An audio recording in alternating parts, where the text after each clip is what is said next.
अस्सलाम वालेकुम फ्रेंड्स। आज का हमारा लेक्चर है हाइब्रिड वारफेयर। हाइब्रिड वारफेयर में सबसे पहली जो हेडिंग है वो ये यूएस डिपार्टमेंट ऑफ डिफेंस, यानी कि हाइब्रिड वारफेयर की जो यूएस डिपार्टमेंट ऑफ डिफेंस ने इसकी डेफिनेशन की है वो क्या है। वो है hybrid warfare is a combination of regular and irregular forces. यानी कि ये किसका कम्बिनेशन है? Regular and irregular forces. दूसरा प्रोक्सी वार आ जाता है, criminal network, political organization and insurgent group. Insurgent group बागी ग्रुप को बोलते हैं। To conduct traditional and non traditional act of warfare. यानी कि जो यूएस डिपार्टमेंट ने इसकी डेफिनीशन की है उसमें यह बताया गया है इसमें रेगुलर और इरेगुलर फोर्सेस होती हैं, इसमें प्रोक्सी वार शामिल होती है, इसमें क्रिमिनल नेटवर्क हो सकता है किसी भी कंट्री का किसी भी कंट्री में, पॉलिटिकल ऑर्गेनाइजेशन इसका हिस्सा हो सकती है, और इसमें बागी ग्रुप जो कि एक ट्रेडिशनल यानी कि डायरेक्टली हुकूमत से लड़ते हैं और एक इनडायरेक्टली लड़ते हैं, उसे नॉन ट्रेडिशनल बोलते हैं। इसके बाद एक एक्सपर्ट वारफेयर का संतजू नाम है, उसने इसकी डेफिनेशन क्या की है। उसने कहा जी, supreme excellence consist of breaking the enemy's resistance without fighting. यानी कि किसी भी कंट्री को तोड़ देना बगैर किसी फाइट के, यानी कि डायरेक्टली असले की जंग ना होना, बगैर आर्मी के, बगैर फोर्सेस के, बगैर असला उठाए, हथियार उठाए किसी कंट्री को ब्रेक कर देना, इसे हाइब्रिड वॉरफेयर कहते हैं जी। नेक्स्ट हमारे पास है types of hybrid warfare. Hybrid warfare की कितनी टाइप्स हैं? दो टाइप्स हैं, एक स्टेट हाइब्रिड वॉरफेयर, एक non state hybrid warfare. State hybrid warfare का मतलब होता है जब एक रियासत दूसरी रियासत में डायरेक्टली इन्वॉल्व हो, जिसमें रेगुलर फोर्सेस या किसी शख्स का इस्तेमाल किया जाए। यानी कि जब एक स्टेट दूसरी स्टेट में डायरेक्टली इन्वॉल्व हो उसके मामलात में, उसके कानून को बिगाड़ने में या उसकी सियासत को बिगाड़ने में या लोगों को नुकसान पहुंचाने में। एक स्टेट जब दूसरी स्टेट में, जब एक रियासत दूसरी रियासत में डायरेक्टली इन्वॉल्व होती है, वो रेगुलर फोर्सेस का इस्तेमाल करे या किसी अपने एजेंट का इस्तेमाल करे, उसको बोलते हैं हम स्टेट हाइब्रिड वॉरफेयर। इसकी बेस्ट एग्जांपल है कुलभूषण यादव केस, जिसमें इंडिया पाकिस्तान में डायरेक्टली इन्वॉल्व था। किसके ज़रिए जी? कुलभूषण यादव के ज़रिए।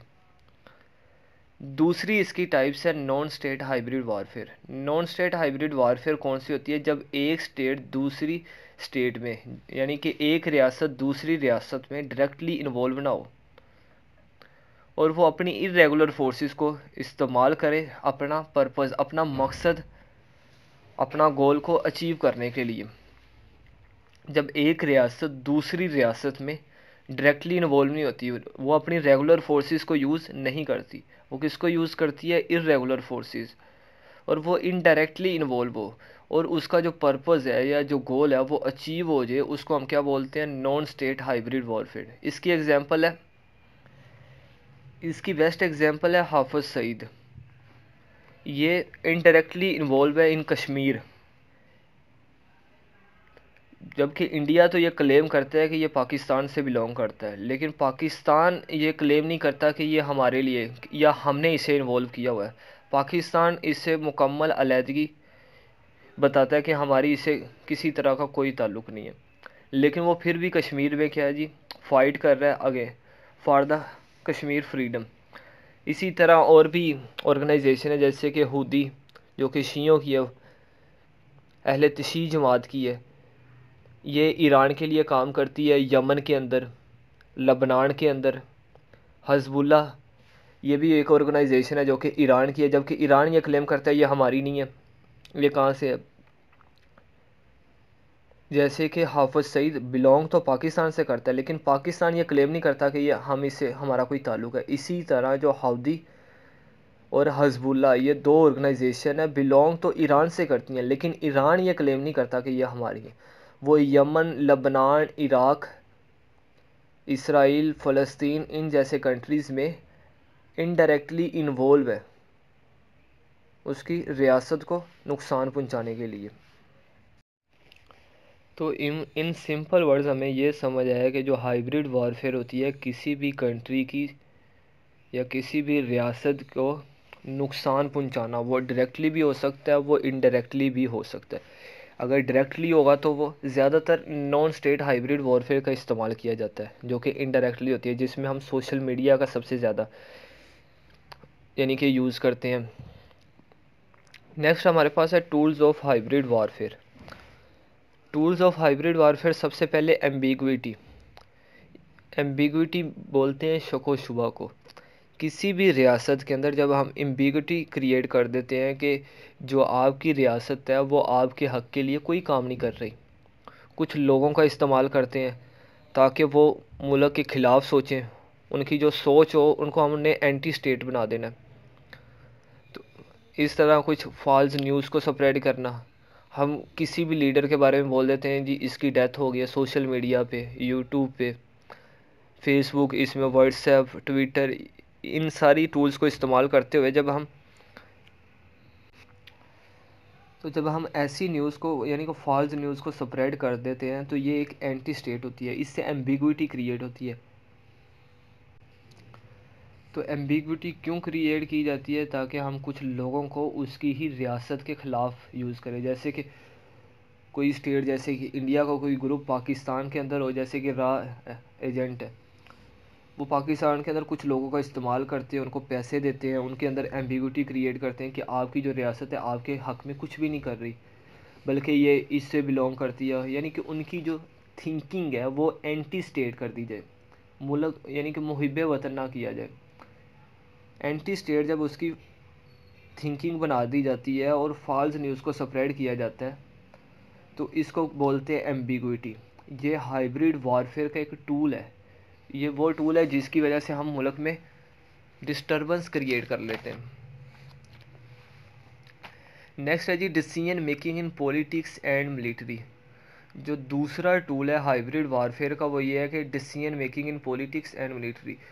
जो मिलिट्री और पॉलिटिक्स है इनके डिसीजन मेकिंग, जो वो फैसले लेते हैं, इनमें डिस्टर्बेंस क्रिएट करना, उनको उनके फैसले ना लेने देना, उनके फैसले लेने में कन्फ्यूजन क्रिएट कर देना। जैसे कि पॉलिटिकल पार्टीज़ बहुत ज़्यादा हर कंट्रीज़ में बहुत ज़्यादा होती हैं, हर पार्टी का अपना ओपिनियन होता है, अपना एक कॉन्सेप्ट होता है।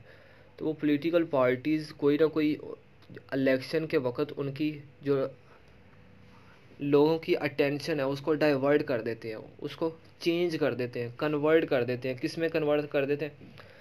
किसी इंसिडेंट, कोई ना कोई इंसिडेंट हो जाए या कोई अटैक करवा देना, तो लोगों की जो अटेंशन होती है वो इलेक्शन कैंपेन की बजाय किसी इंसिडेंट की तरफ या अटैक की तरफ हो जाना और किसी पार्टी का इस तरह की सिचुएशन क्रिएट करके जीत जाना।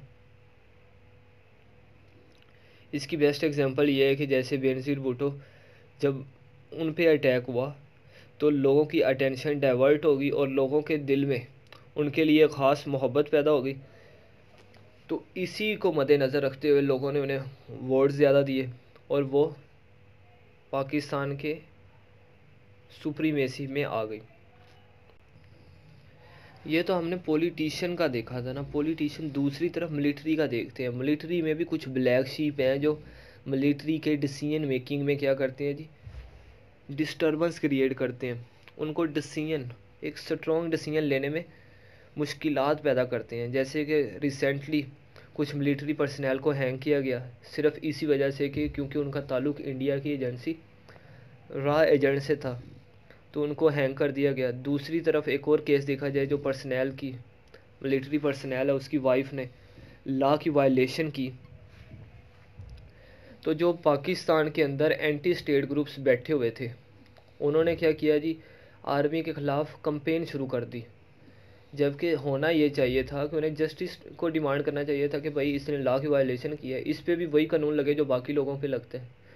जस्टिस को डिमांड करना चाहिए था। जबकि एंटी स्टेट ग्रुप जो पाकिस्तान में बैठे हैं दूसरे कंट्रीज़ के, स्पेशली इंडिया के, तो उन्होंने क्या किया कि मिलिट्री के ख़िलाफ़ एंटी स्टेट कंपेन शुरू कर दी जो कि अगेंस्ट आर्मी थी, और आर्मी के ख़िलाफ़ मीम्स बनाना शुरू कर दी इंस्टेड ऑफ डिमांडिंग जस्टिस।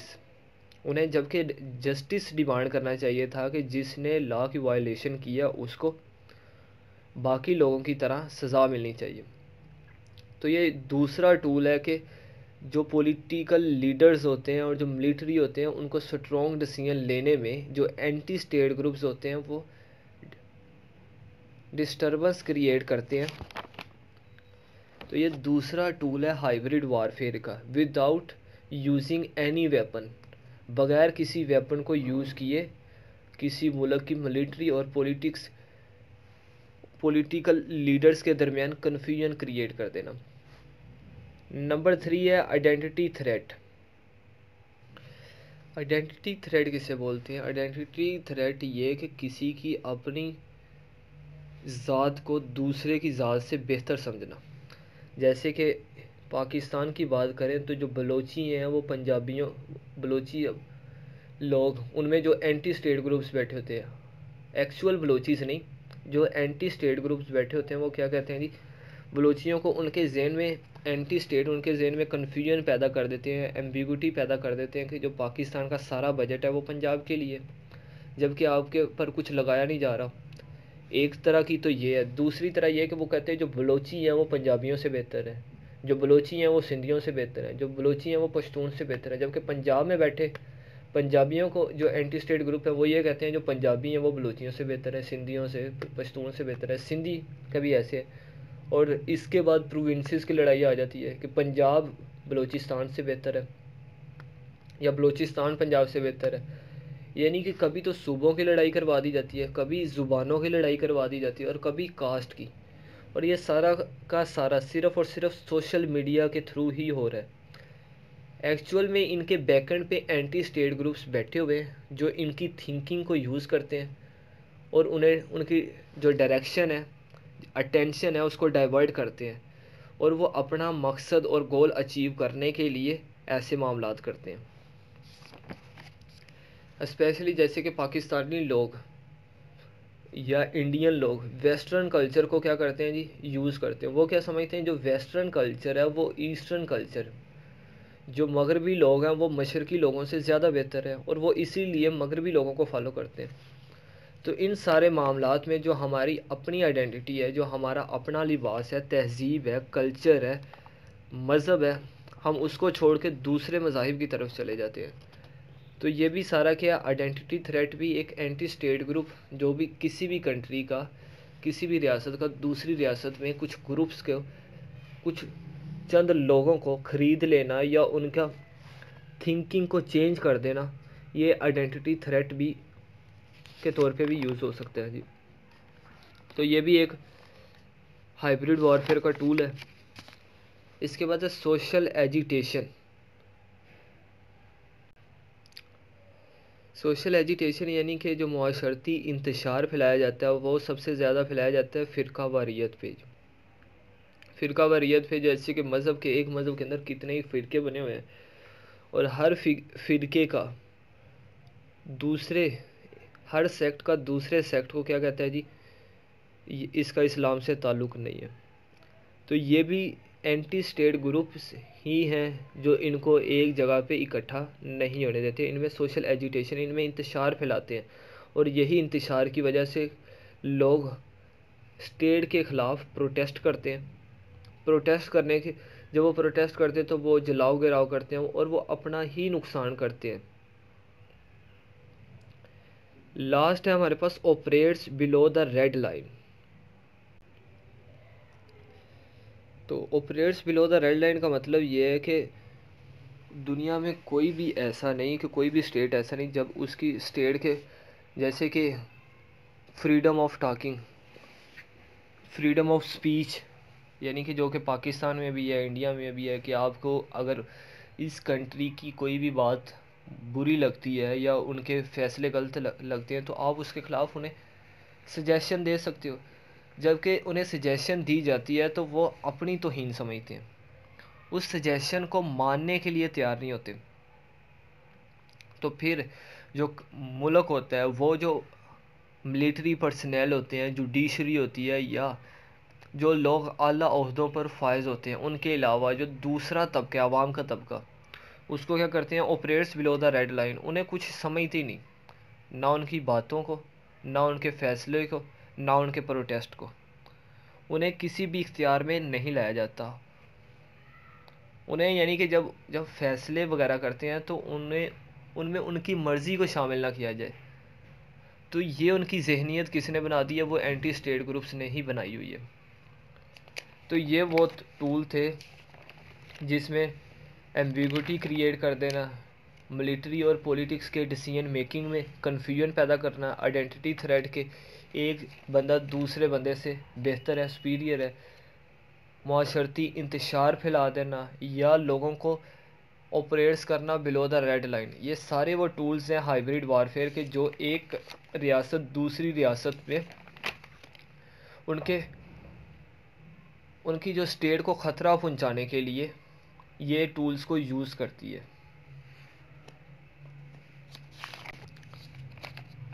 तो ये था हमारा पार्ट 1 हाइब्रिड वारफेयर का, जिसमें हमने इसका इंट्रोडक्शन पढ़ा, उस हाइब्रिड वारफेयर की टाइप्स पढ़ी और टूल्स ऑफ हाइब्रिड वारफेयर पढ़ लिया। नेक्स्ट हम जो पार्ट 2 में पढ़ेंगे वो इंस्ट्रूमेंट ऑफ पावर, यानी कि एक कंट्री के, एक रियासत के इंस्ट्रूमेंट ऑफ पावर कौन कौन से हो सकते हैं। तो वो हम नेक्स्ट लेक्चर में डिस्कस करेंगे।